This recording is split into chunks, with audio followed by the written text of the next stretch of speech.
Québec franchit une étape de plus dans son plan pour protéger la langue française. Cette fois, le ministre Jean-François Roberge s'attaque aux enseignes des commerces. Il devrait y avoir au moins 2 fois plus de français que toute autre langue présente. C'est pas la première fois qu'on joue dans ce film, mais voici la nouvelle version. Donc, par exemple, ici, il faudrait que le mot « vêtements » soit beaucoup plus gros que le nom du commerce, parce que le nom du commerce est en anglais, donc le mot vêtements doit être beaucoup plus gros.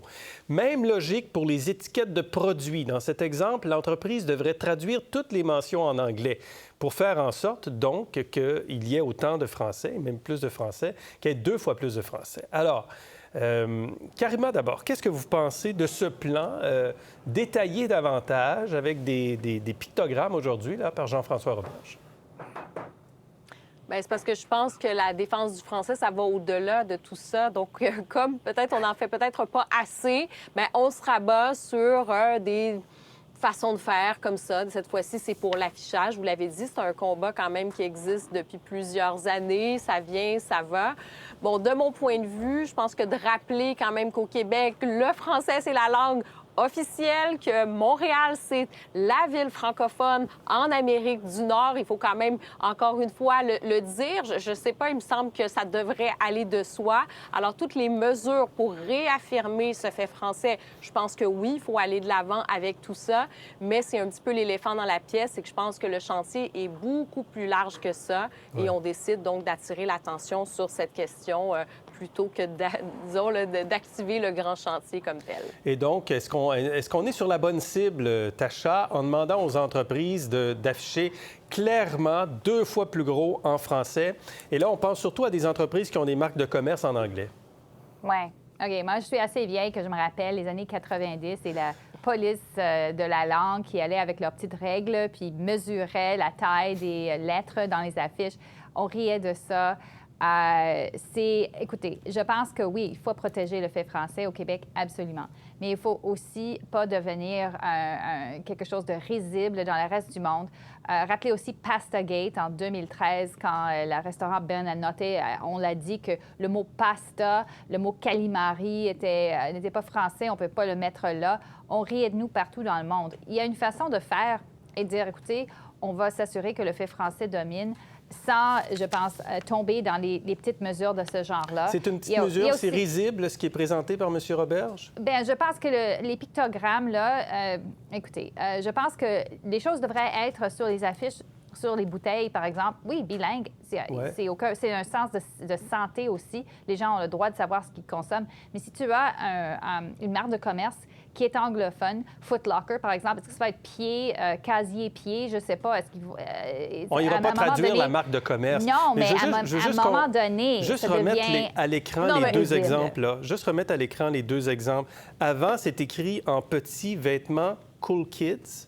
Et ensuite, on va écrire « vêtements ». Je le dis plus fort pour qu'on comprenne. Cool Kids. C'est ça, c'est exactement ça. C'est celui-là qui m'a fait rire le plus. J'ai dit, OK, attendez, là, il y a des façons de faire qui ne sont pas aussi risibles, honnêtement, que cela.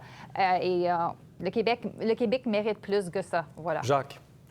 Bien, moi, je pense qu'on devrait revenir aux origines, c'est-à-dire à l'application de la loi 101, mais évidemment, les tribunaux nous ont déroutés. Fait qu'on est obligé de composer avec ce que M. Bourassa décidait à l'époque, là, dans l'affichage. Moi, je pense que c'est la prédominance du français à défaut d'autres choses. Mais c'est clair que ça reste une mesure parmi tant d'autres. Et je suis assez d'accord avec Karima. On peut bien aborder la question à la pièce. Là, c'est l'affichage. Après ça, c'est la description sur les objets de consommation. Après ça, c'est le français au centre-ville de Montréal. C'est quoi la vision du gouvernement de la CAQ sur le développement, la pérennité du français, comment on travaille la question du français dans la perspective de l'immigration qui va continuer au Québec parce que sans immigration, on ne survivra pas. Donc, moi, je trouve que, oui, bien sûr, à défaut d'autres choses comme mesure, mais moi, je trouve que ça reste quand même à la marge. Sur Air Canada, par ailleurs, en même temps, on apprend qu'Air Canada n'applique pas les recommandations. Est-ce nouveau? J'ai l'impression de jouer dans un vieux film là aussi, parce que c'est nos collègues du Devoir qui le rappelaient. Il y avait des dizaines de recommandations du commissaire aux langues officielles. recommandations formulées à la suite de 32 rapports d'enquête sur 38 plaintes de 2019 à 2022. Puis je vais vous nommer quelques recommandations qui ne sont pas appliquées par Air Canada. Accroître la responsabilisation des agents de bord dans l'application du bilinguisme. C'est pas appliqué. Répondre aux usagers qui déposent une réclamation ou une plainte dans la langue de leur choix. Des affiches, encore une fois, dans les 2 langues officielles à l'aéroport Pearson de Toronto. Tasha, Karima, Jacques, dans cet ordre-là. Tasha. Bien, écoutez, là, c'est pas une question de prédominance, c'est une question d'égalité et c'est très, très simple.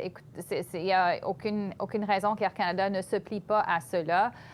Il y a façon de faire, si tes préposés ne sont pas bilingues, d'avoir des choses préenregistrées pour mettre dans les avions pour que les gens comprennent c'est quoi les obligations. Parfois, c'est même mieux si quelqu'un a un horrible accent, là, je ne veux pas l'entendre dans l'autre langue. Donnez-moi un enregistrement et là, je comprends. Très bien, merci. Oui, bien c'est ça. Si on est dans l'avion, effectivement, ça arrive, ça. La personne ne parle pas français, mais au moins il y a un enregistrement en français. Peut-être qu'on s'attend quand même à ce que l'agent soit capable d'être bilingue. Karima. Non, mais c'est pathétique, en fait. C'est tellement un manque de respect. Et ça montre finalement à quel point ils s'en fichent. Je veux dire, il y a tellement eu de plaintes, il y a tellement eu... on a voulu... Rappelez-vous quand il y avait eu le fameux discours du PDG Michael Rousseau qui disait finalement qu'il avait vécu pendant 14 ans à Montréal sans parler français, puis il s'enorgueillissait de cette chose-là. C'est complètement un manque de respect total et ça montre tout simplement que le français, ce n'est pas important. Puis on a beau faire tout ce qu'on veut, puis on a beau s'exciter, puis commencer vraiment là, à monter le ton, ça ne change absolument rien. Et je vous demande vraiment, là, imaginez un pays, n'importe quel pays dans le monde, là, que vous allez aux États-Unis, vous allez en France, vous allez en Grande-Bretagne, en Espagne, en Italie, peu importe. Imaginez si, justement, il n'y aurait pas la langue officielle et on dirait, ben non, finalement, c'est secondaire. C'est complètement absurde. Et ça montre à quel point, finalement, bien, plus ça change, plus c'est pareil. Et peu importe ce qu'on fait, peu importe les plaintes, le respect n'est tout simplement pas là. Moi, je pense que c'est complètement déplorable. Jacques. Moi, je ne suis pas du tout étonné. Michel Chartrand, un vieux syndicaliste, disait le bilinguisme au Québec, mais dans le reste du Canada, c'est l'anglais. Alors, on aurait pu inviter là, le jeune footballeur des Alouettes lors du dernier match de la Coupe Grey, là, qui a quand même, de façon assez marquée et éloquente, rappelé dans quel pays nous vivons. Alors, moi, je ne suis pas du tout surpris. D'ailleurs, il faudrait inviter le grand patron d'Air Canada et venir nous expliquer en français pourquoi Air Canada n'a pas mis en application une seule recommandation. S'il y en avait au moins la moitié, pas une. Alors, moi, je suis d'accord avec Karima là-dessus.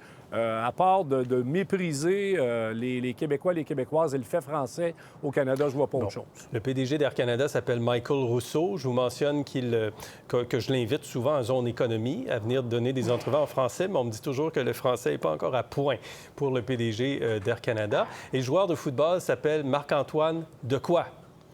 Dequoy. Oui, voilà, Dequoy. on s'en rappelle. OK, excellent. Merci à vous trois. Bonne fin de semaine. C'était passionnant encore une fois. Plaisir. À la semaine prochaine. Pour voir nos émissions en entier, rendez-vous sur la chaîne Ici RDI.